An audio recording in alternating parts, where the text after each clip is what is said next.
oma osamme tähän 100-vuotisjuhlaan. Ja oppilaat on tosiaan kirjoittaneet kohtauksia ja ne jakautuvat pitkin katuja ja mä teitä johdatan pitkin näitä katuja.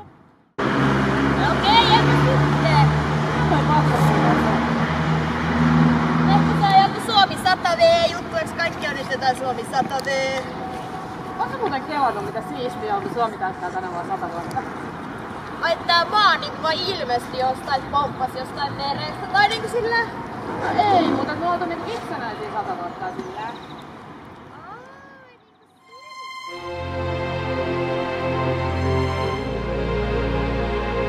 Minä asyn asumaan tässä kylmässä ja löyhkäävässä huoneessa. Lapseni itkivät ja yskivät koko yön. Enkä minä aina jaksa heiltä kysyä, mitä he oikein itkevät. Kylmää, nälkää vai jotain muuta? Mutta ajat ovat vaikeat. Kuka tietää, mitä tulevaisuus tuo tullessaan? Tämmöstä vanhaa ämmää ihmettelemään. No mikäpä siinä? Vanha minä olenkin. Ihan itsekin ihmettelen. Ai.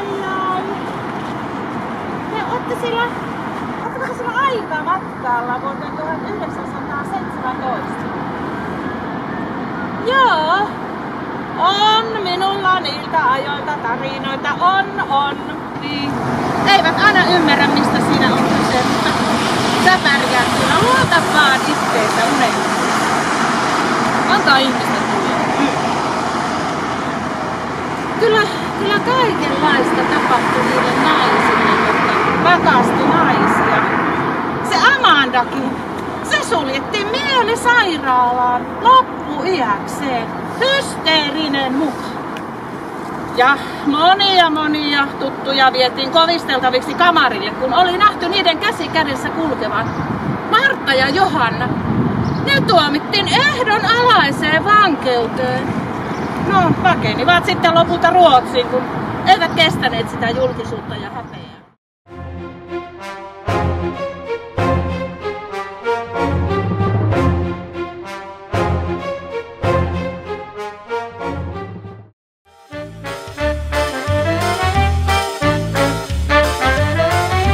Hänestä maahan olematon, joka kantaa olematonta kunniaa nimessään.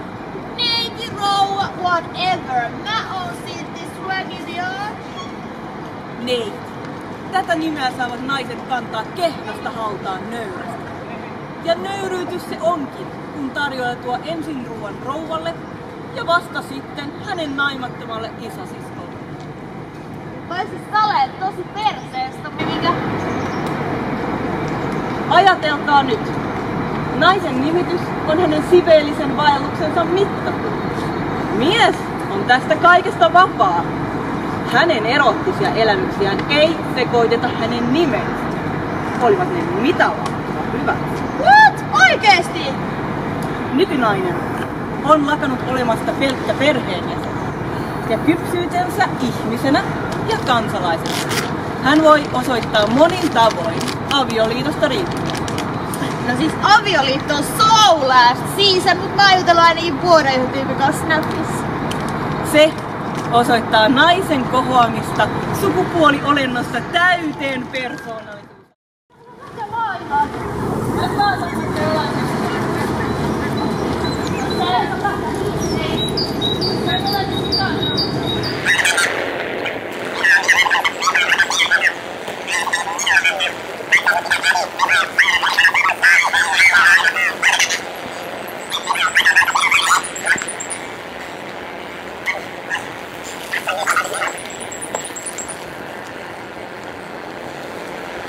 Olen kuullut, että suurin osa Pietarista on kapinallisten, työläisten ja sotilaiden hallussa. Kadut ovat täynnä ihmisiä ja aseellisia taisteluita on käyty. Sarskojen seloonkin on hyökätty. Tuhansia ihmisiä on ilmeisesti surmattu ja vangittu. Tarkoittaako tämä vallankumousta? No kaikenlaista huhua on liikkeellä. Siellä on kadut täynnä ihmisiä. Ihmiset puhuvat toisilleen kukaan ei tiedä varmuudella mitään puhua ei vahvisteta, mutta puhutaan sitä, mitä on kuultu virkamiesten puhuvan. Puhutaan kyllä keisarin ja duuman välisistä perään, että saisimme säilyttää loput. Sinä olet niitä myötämielisiä. Taipuu, mut ei taitu. Täytyyhän meidän pitää puoliamme.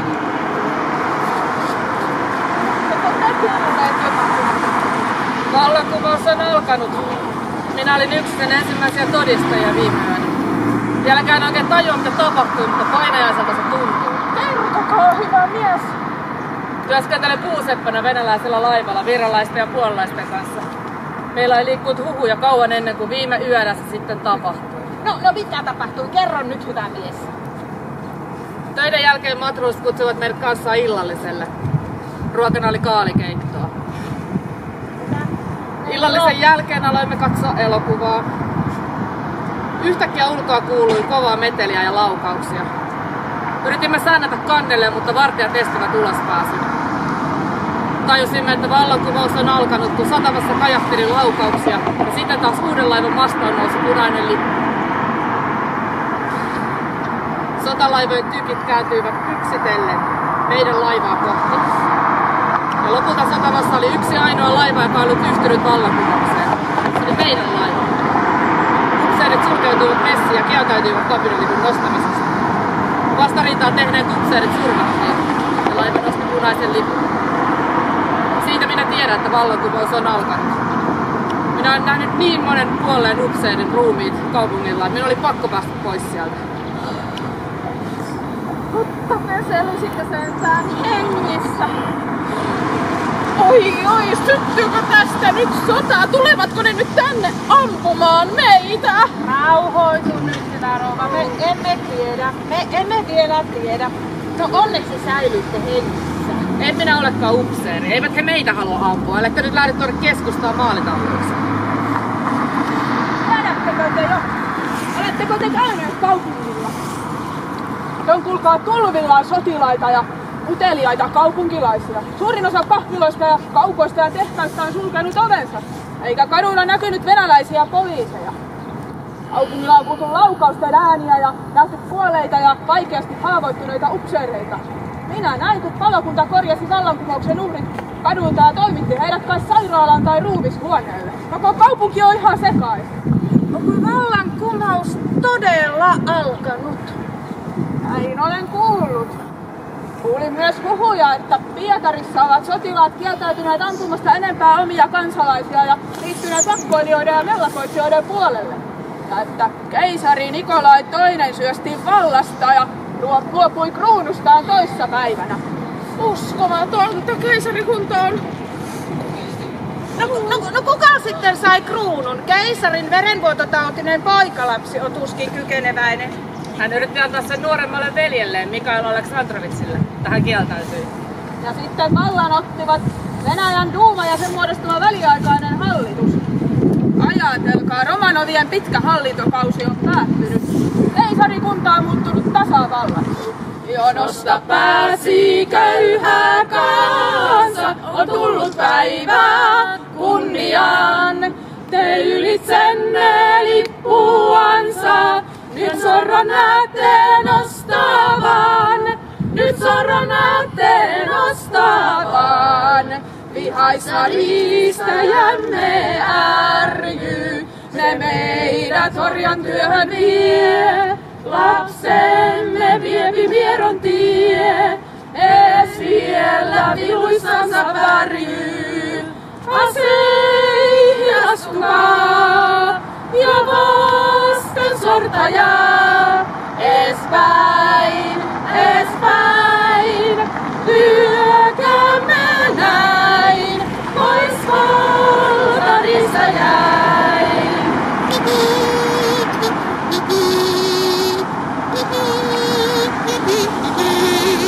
Ja saako raaka mahti valta, lakeja meille laatia. Ja lyödä työtä ahkeraa. Tänne on hella muut pitää. Ja Sitten vaikka tästä. Hei, mitä sä oikein teet? Ratkaisen halkollakaan ja eipähän tarvitse tästäkään enää maksaa vuokraa. Se on minun omaisuuttani. Halpaa vuokra sinä sanoit. Niin, asunnosta. Niin, mutta sitten sänky 30 markkaa kuussa ja tuoli 10 markkaa kuussa. Kyllä löytyy hinta joka tavaralla. Voi puuttaa pois, jos ei kelpaa. Joka olisi varaa valita. Ehdot on ehdot.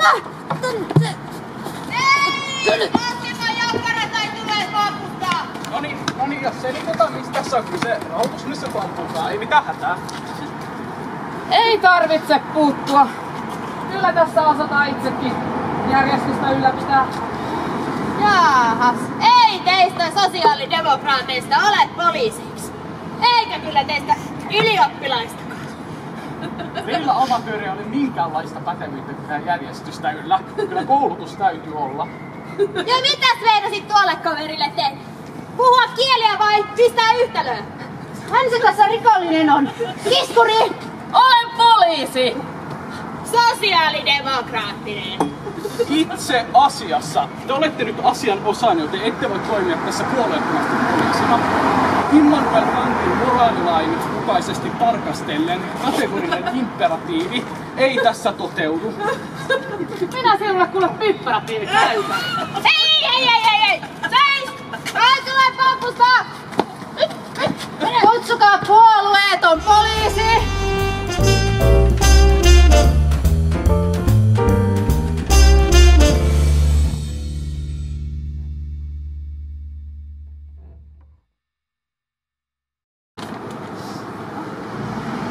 Muutamia tyttöjä otetaan summatyöhön rohdasliikkeeseen. Summatyöhän on naisten hommaa, mutta ei taida sulta luonnistua. Ei oikein kokenut. Vakava ja valistunut, myöskin opillista sivistystä omaava naishenkilö, mielellään ruotsinkielinen eikä alle 35-40 vuotta, saa toimen hyvän kodin hoitajana ja lasten kasvattajana. Et sattui tietämään, mistä niitä saisi. Mulla on nyt niin kuule muuta mietittävää kuin porvareissa pokkuroitiin. Niin kuin mitä? Vapauden tuulet puhaltavat Venäjällä. Ja eiköhän se puhuri tule kohta tänne Suomeenkin. Tiedätkö, Suomen senaatti on maailman ensimmäinen sosialisti-enemmistöinen hallitus. Mietipä sitä. Mä haluan, että Suomesta tulee itsenäinen sosialistinen valtio. Kyllä sitten töitä riittää kaikille. No sitä odotteessa kyllä yksi jos toinen kiehtii nääntyä nälkää. Ei oo töitä eikä voita. Kuule, kyllä tilanne kohta muuttuu. Me marssitaan tänään 8 tunnin työpäivän puolesta. Mietipä, jos jokainen paiskisi töitä vaan 8 tuntia, töitä riittäisi useammalle. No, kuulostaa järkevältä. No, lähdetkö mukaan? No totta maan. No niin.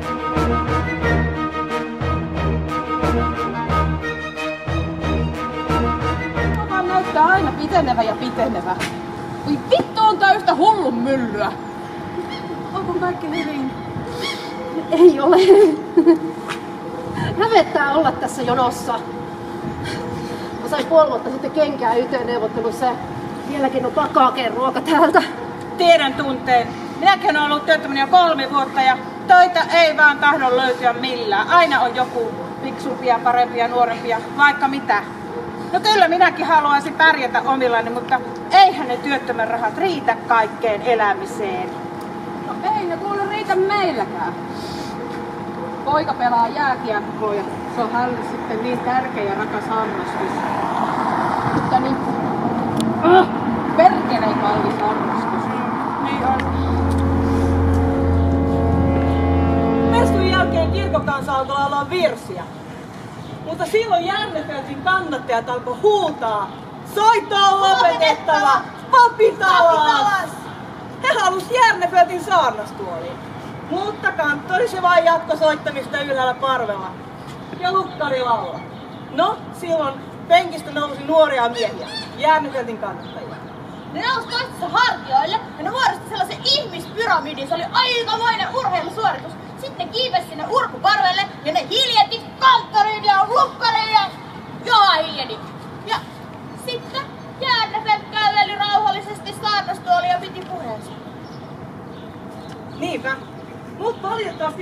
kuullut, että mitä se sanoo. En mäkään saa. Älkää luodut kaikki laulakaa luojan suurta kunniaa. Minä olisin niin halunnut laulaa virren 332. Minä tulen kirkkoon kuullakseni Jumalan sanaa ja laulakseni hänen kunniakseen. Meille oli kirkkoherra luvannut 80 virttä, mutta nyt ehdittiin laulaa vain 2. Sitten ne huligaanit häpäisivät herran luon. Tänään mentiin torilla pilaantuneita kananmunia, kun muuta ei ollut, ja nyt on kirkkokin mennyt ihan sekaisin. Näin aikana sana on vapaa, ja jokainen voi olla vallankumouksen aidot, niin kuin jännitään. Siinä on mies itse. Haluaisin rauhoittaa tämän myrskyn, joka on noussut teidän ja minunkin mielissäni. Uskon voimalla haluaisin saada aallot asettumaan ja laineet laskeutumaan. Haluaisin muistuttaa kaikkia ihmisiä pyrkimään väkivallattomuuteen ja Jumalan olevan meissä kaikissa. Äiti! Se sanoi kakka ja perke! Kaarina! Heti tänne! Pois häiritsemättä tuota venäläistä sotilasta. Homeaa sellaista. Spasiba vaan ja parasho. Salve, miten sanotaan venäjäksi ole kovin komea? Ele. Nämä venäläiset tulee tänne pikittelemään meidän naisia. Vievät meidän naisia. Perkele! No perkele vaan kuule. Sanoin sille, että älä vauvaudessa keilaa tämmöstä tikkasua ööpää. Sanoitko? Joo, lähti haneen. Hei Niilo!